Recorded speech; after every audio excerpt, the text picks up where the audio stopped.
भी संत महात्माओं के पास यदि जाएं, क्योंकि देखो आज हमारे गांव में, नगर में, मोहल्ले में कोई संत ब्राह्मण आ जाए तो पूछने वालों की लाइन लग जाती है। महाराज एक बेटा है, उम्र उसकी 35 साल से ज्यादा हो गई लेकिन अभी तक ब्याह नहीं हुआ, जरा आप देख करके बताओ उसके भाग्य में कुछ बहू वहू भी है कि नहीं है। एक मैया कहेगी महाराज बेटी के ब्याह को 10 साल पूरे हो गए, अभी तक तो कोई संतान नहीं हुई, देख करके तो बताओ उसके बेटा बेटी भी होगा कि नहीं होगा। कुछ कहेंगे महाराज आजकल धंधा कुछ मंदा सा चल रहा है, और देखो अभी एक नई फैक्ट्री डालने का इरादा है, आप तो सब जानते हैं, देख करके बताओ उस फैक्ट्री में कुछ आमदनी वामदनी भी होगी कि नहीं होगी। ये क्या है? ये बेकार के प्रश्न हैं जिससे महात्मा का समय बर्बाद कर दे रहे हैं। पूछने वालों की लाइन तो लग जाती है, पर सब के सब यही बेकार के प्रश्न करते हैं, काम के प्रश्न कोई नहीं करता।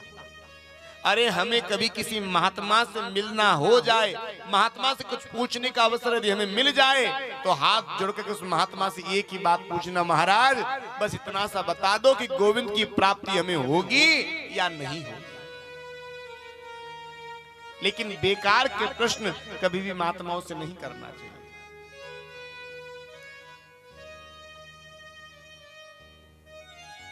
यही हम सब कलयुग के प्राणियों की बहुत बड़ी भ्रांति है कि हम चिंता बहुत करते हैं लेकिन चिंतन बिल्कुल भी नहीं करते। महाराज चिंता बहुत करते हैं लेकिन चिंतन कतई नहीं करते। चिंता कैसे करते हैं? जबकि आप जानते हैं कि भरोसा हमें आने वाले 1 सेकंड का भी नहीं है।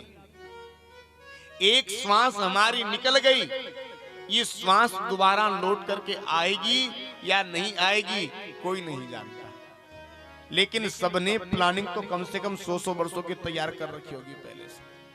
भरोसा 1 सेकंड का नहीं है, क्योंकि आप और हम सब काल ब्याल मुखग्रास त्रास निर्नाश हेतवे, सबके सब काल रूपी व्याल के ग्रास बने हुए, कब मृत्यु आ जाए कोई नहीं जानता। एक सेठ जी रात्रि में 9 बजे महाराज भोजन प्रसादी झीमी अपने कक्ष में जाकर के लेट गए। अब लेटे लेटे विचार कर रहे हैं, अरे सुनो कल सवेरे ये हाईवे के बगल में नई प्लानिंग कटी, नई फूकंड कट रही है ना, वहां जाकर कल एक जमीन का टुकड़ा खरीद लेंगे। मन कहता है सेठ जी जमीन खरीद करके क्या करोगे? अरे भैया उसमें एक फैक्ट्री डालेंगे कुछ।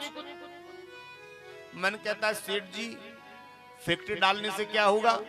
अरे भैया फैक्ट्री डालने से मैं धनवान बन जाऊंगा, धनिकों की लिस्ट में मेरा नाम आ जाएगा।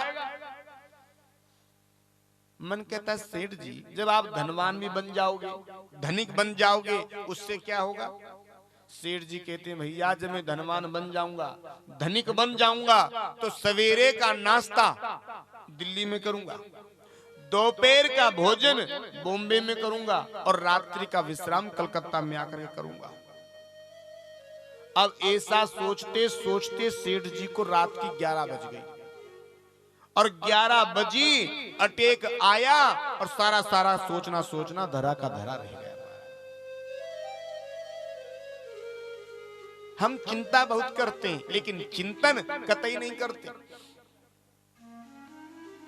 चिंता किसे कहते हैं? चिंता होती है इस दुनिया की, चिंता होती है घर परिवार की, चिंता होती है बेटा बहू की, और चिंतन होता है परमात्मा।